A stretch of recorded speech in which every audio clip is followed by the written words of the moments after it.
St. Augustine, or are you familiar with St. Augustine? St. Augustine is a philosopher in Western philosophy, and he is also known as Hippo in ancient city. So now, he is a renowned bishop, a theologian, a writer, a preacher, and a rhetorician. He is born in 324 CE in Tagaste, Algeria. So now, St. Augustine, he believed that soul is composed in body and soul. And the self is composed in body and soul, or made up in body and soul, okay? And now that, in short, that the important here is the soul, and the soul is the guider, or guidance to our thoughts, feelings, and actions. And then, let's proceed to faith and reason. We are all Christian here, and also in faith comes first because we believe in God, and also we trust in His words through scriptures, Bibles, and then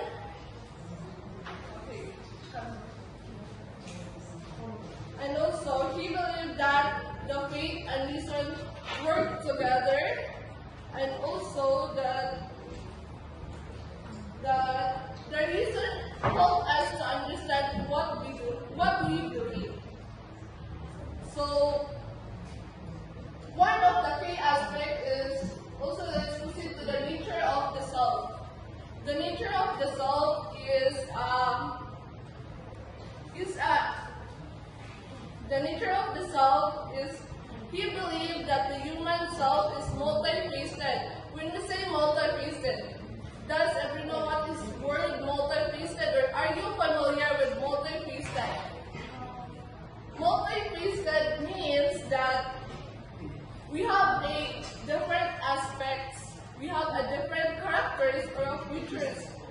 Like, we have a battle an inner conflict, and one of the characteristics is inner conflict. And the inner conflict is that the human is experiencing inner conflict between choosing good and evil. Like, we are human, that we have the free will to choose or decide for what we do,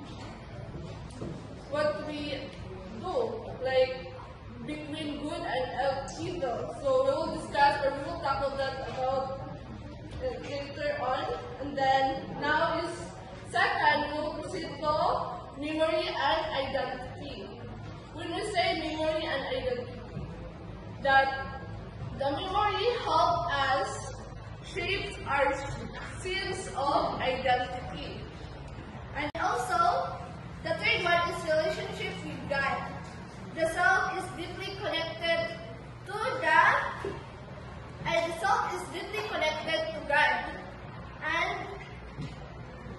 with ultimate happiness and fulfillment coming from the relationship from Him. And now, in short, that's it. St. Augustine's view of the nature of the self is emphasize inner conflict, importance of memory and identity, and the connection to the God. He encouraged us to seeking God and self-reflection, and also the personal growth. According to St. Augustine, that it is important for us to gain our relationship with Him, because He is the source of everything according to Him. And now is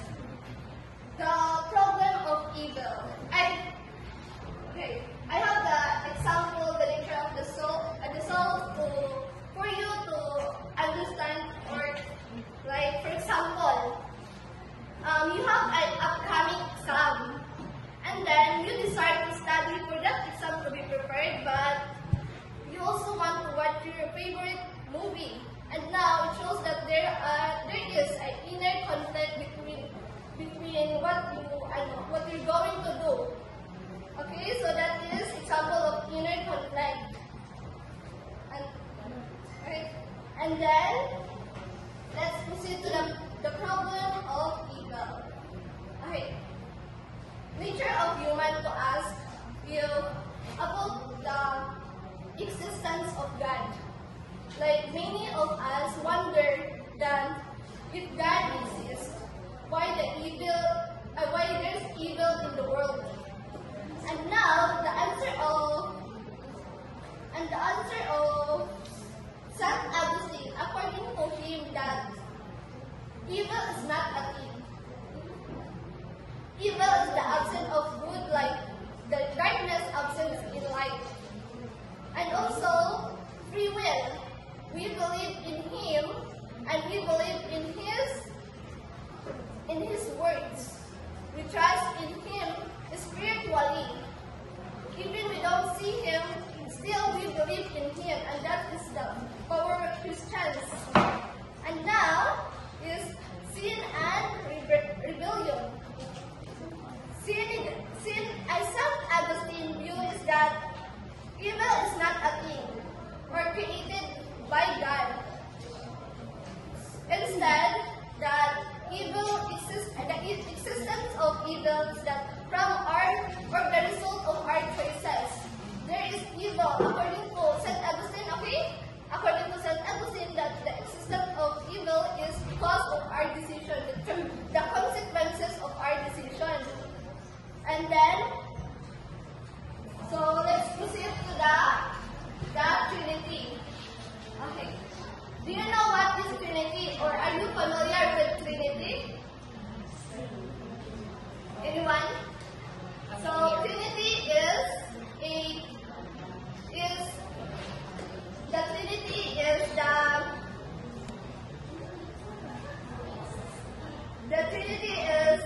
set according to St. Augustine. He believed in Trinity, which is the concept of one God and three persons. So that three persons is the Father, the Son, our Savior Jesus Christ, and the Holy Spirit. And now I have an example of Trinity. Think about the egg, a boiled egg. And then that boiled egg has a shell, a white part of egg, and the inner yellow part of the egg. And it has three parts, okay? It has three parts, yet one egg. And now let's think that the shell is the Father, and the white part egg is the Son or Savior, and then the yellow inner part of the egg is the Holy Spirit. So we can see that it shows that there is three persons yet one God, and that is Trinity. Okay? And then now is let's proceed to the influence legacy. First is Christian theology. Okay, Christian theology, according to St. Augustine, that Christians are influences by the theologian, who is for the nature of God. And then redemption, the sin, and he emphasizes that the importance of faith, grace, and authority. And then, so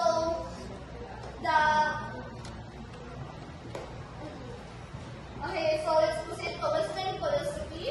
Western philosophy is that as a philosopher, we can see that St. Augustine is a philosopher in Western philosophy. And then he stated that integrated classical ideas, reality, and knowledge and ethics. He is a Western philosophy and he explored the topics about the knowledge, the reality, and the ethics. Ethics is a moral right? Like our characters. It's also connected to our St. Augustine, according to him, that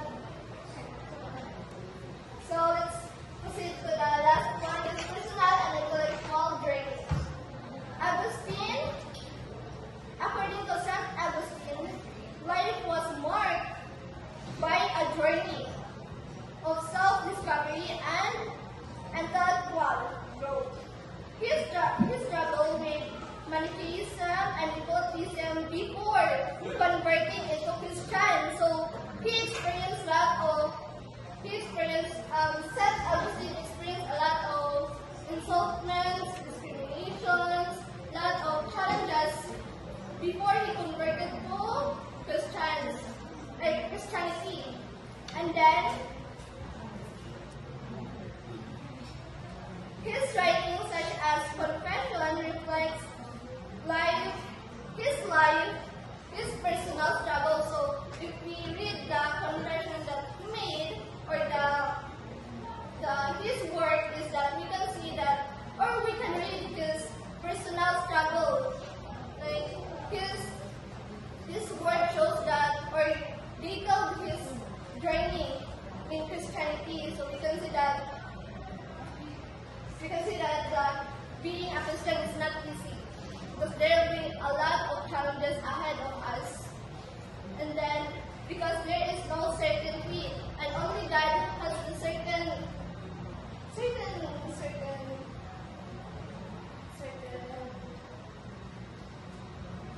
He is the only certain. Okay.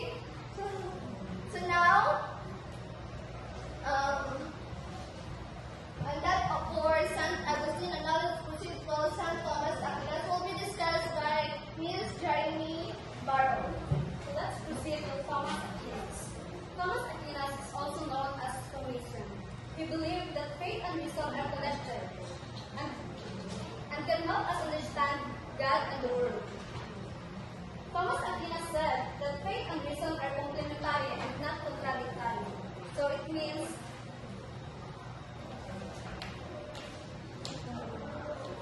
that religious beliefs and rational inquiry can coexist and support each other rather than being in opposition. Example, prayer and medical treatment. A person may pray for healing while also seeking medical treatment, seeing both as complementary approach to health. According to St. Thomas Aquinas, faith is based on revelation, scripture, and tradition. And reason is based on philosophy, science, and observation. There are 5 ways of Thomas Aquinas. The first is unmoved mover. The cause of all movement and change. Thomas Aquinas said that everything that moves needs something else to make it move. But we keep going back. There must be something that started everything moving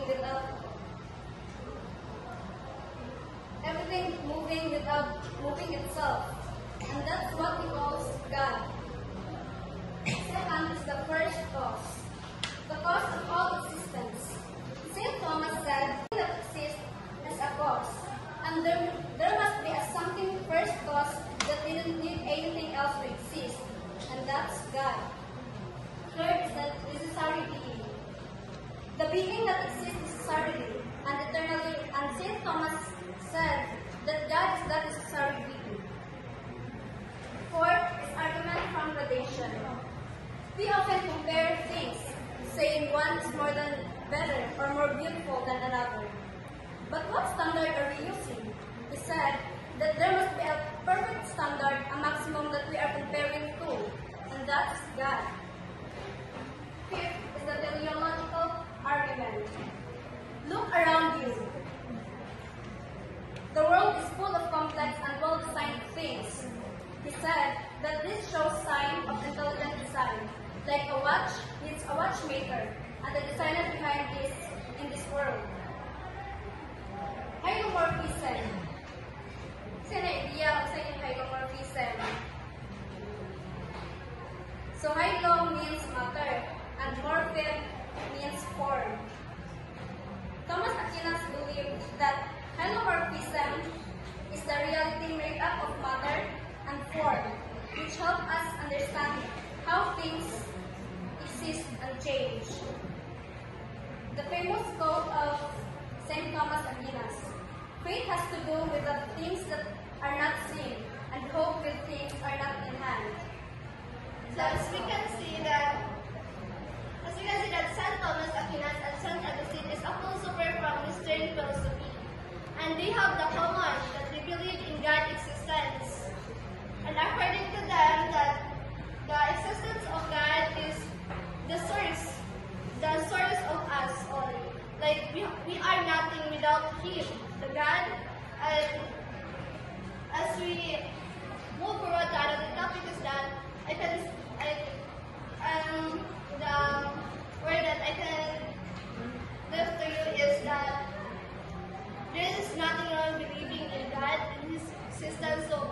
we shouldn't doubt in his existence, because the evidence of his existence is everything we see.